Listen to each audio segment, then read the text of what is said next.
welcome to the Textiles Gallery. Our next machinery demonstration is going to get started very, very shortly, in a couple of minutes. So if you're interested in finding out a little bit more about the history of Manchester's mills, we're going to see some of these machines in action. It's going to be this one, our roving frame today, and our spinning mule just around the corner, so get yourself a nice spot over in this corner. And we're also going to be finding out what life would have been like for the workers in Manchester's mills, talking about some of the dangers, some of the jobs that people would have been doing. I'll give it a couple of more minutes to make sure we've got everybody, and then we'll get started.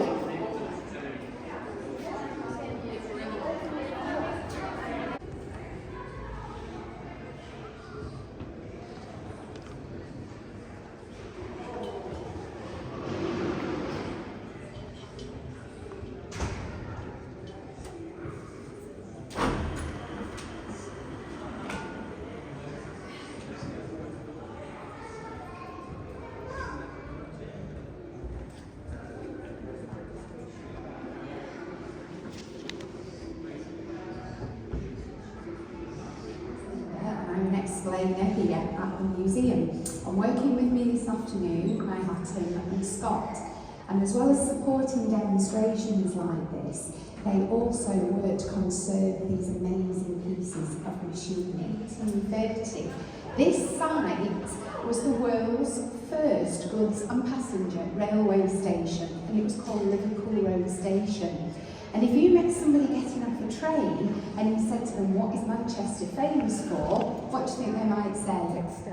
Textiles. Cotton! Because we were producing a large proportion of the world's cotton cloth at this time. And Manchester became known as a cottonopolis, a city of cotton. Now, having a little think about cotton, what does cotton look like? Does anybody know how it grows, what it is?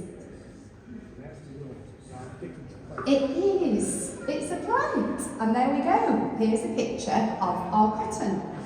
Growing quite happily.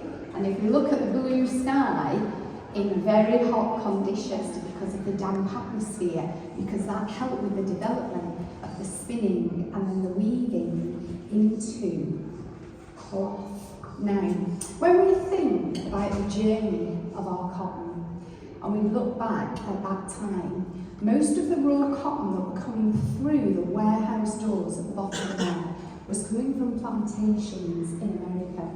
And it was planted, picked and processed by enslaved African people. People who were forced to work from sunrise to sunset, receiving nothing in return. So when we said that would be taken out of your wages, and you'd work a 12-hour shift, and you would only have one day off on a Sunday, and that would be for worship. Now, one of the jobs that might be occurring in the mill needed a lot of muscles. So it was thought it was just for the men. And it was called carrying the can. And the cans would be full of this. Now, this is known as sliver. So it's come in as raw cotton, it goes through our machines, and the carding machine over there will be taking out all the traces of the cotton plant, and it will be looking like this. Now this is refined, but look how easily it breaks. So what was needed was, where our spinning comes in, friction. And the more that the cotton, the refined cotton, was spun, the stronger it became. So this will be carried round in cans from one machine to another, and it will be several cans being carried in one go, and that was deemed as a job for the men. Now we're going to have a look at our roving machine in a moment, and what happened, our sliver will go through the drawing machines, then it will come onto this speed frame, and you can see thick ropes of the cotton going in and thick threads of the cotton coming out and being spun onto the bobbin, that friction being added all the time. These bobbins were then taken off. They were known as slubbing, and they were taken off. When they were taken off, it was called doffing, and they would be put on the roving machine, and it would be two slubbings making one roving. And you can see the rollers there would be pressing down and compressing that cotton all the time, and then spinning again on the bobbins. So Tim's going to demonstrate the machine for you. It can be quite loud, so if you're a bit sensitive to loud noises, please cover your ears.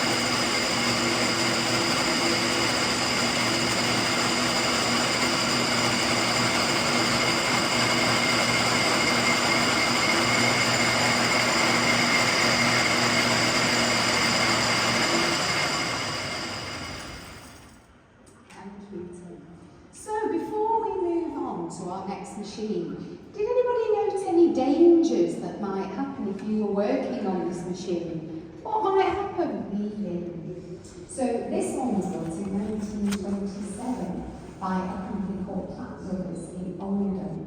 And when we demonstrate it now, I want you to have a little think what were the dangers you might see. Now, we talked about the men carrying the cans, well the women had a job as well, and they were called piecers. And what they had to do was when the machine was actually carried, the carriages were coming out and coming back and moving, they would be piecing together the threads. So just have a look and have a think about what their job was and what it did entail. And again, it's quite noisy, so please cover your ears if you're a bit sensitive. Thank you, Peter.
So can you imagine being a piecer and working on this machine? And it wouldn't just be one machine you'd be working on. You'd have one coming on this side, you'd have one coming on this side, you'd be working between them both, and you'd be piecing the threads together. So quite a dangerous job. Now also, in the mill, there was a lot of cotton dust. And cotton dust went into people's lungs and it caused a lot of infections. And so that dust needed to be cleaned and to keep the machines working well. It shouldn't pass age. And they would be going under the machines, they would be cleaning them and getting all the cotton away. Again, a very, very dangerous job. Now, another danger that you may have spotted on our other machines as well are the driving belts. Now, those driving belts will be powered by a steam engine which will be in the basement of the mill. But as you can see, ours are protected there with perspex on both sides. In 1830, there was no protection. So if you stood too close to a driving belt, you could very easily get your clothing or your hair caught, and you'd be whisked straight up to the ceiling and possibly dropped or scalped. Not a very nice option. So a lot of dangers going on in this job. These all working at the same time. The noise would be unbearable. And so a lot of mill workers struggled with their hearing or became deaf. Now, they actually were very clever because they decided to make their own language so that they could communicate with each other over the noise of the machines. And it was called Meemaw. And what happened, it was a selection of lip gestures and hand movements. And that is how they communicated to each other. So we'll have a little try. Let's see if you can do it with me. Take hands and give them a shake over one shoulder. and a shake over the other shoulder. Now, any ideas what this mean or might mean? It's a very important day of the month to a lot of people, usually at the end of the month. Payday! Yes, my friend, it was payday, because in the mills you were paid in a little container, and your pennies would be put in. So when you got your pennies, you'd be giving them a good old shake to see how many were in. Thank you. Now, another very important meal. Give you a clue. Take two hands, and it's a piece of headwear. It's quite tall, so if I was doing this, who do you think I might be talking about? The boss, the boss. So if I'm having a little chat with my friend, we haven't seen each other for a while, having a little natter, and another friend starts doing this to me, I immediately know that the boss is on the way and it's time to get straight back to work, or those pennies in my little container will be going down drastically.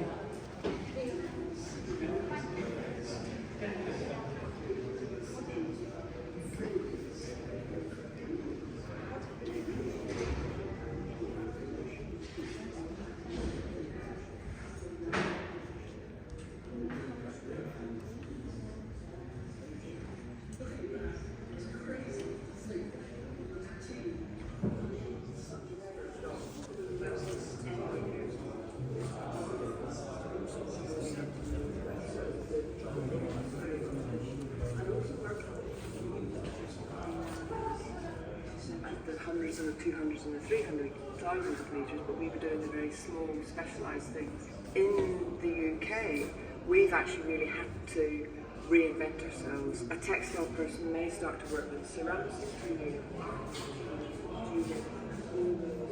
Work really, really hard, and you've got to compare to our side. And I was very loath to ever say, you can't do that, and always try and do it. To the extent that sometimes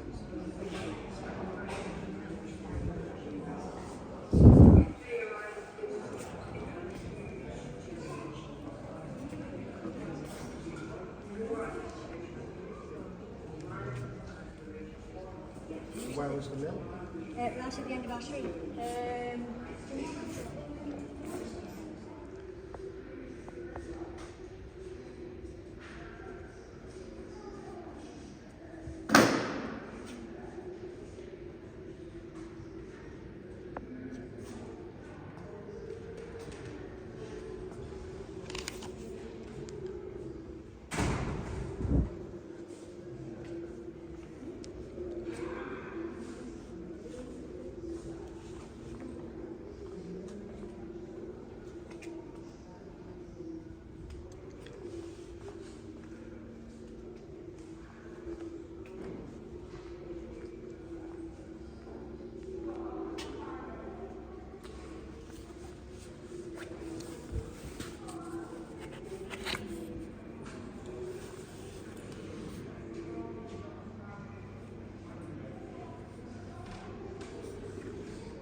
She's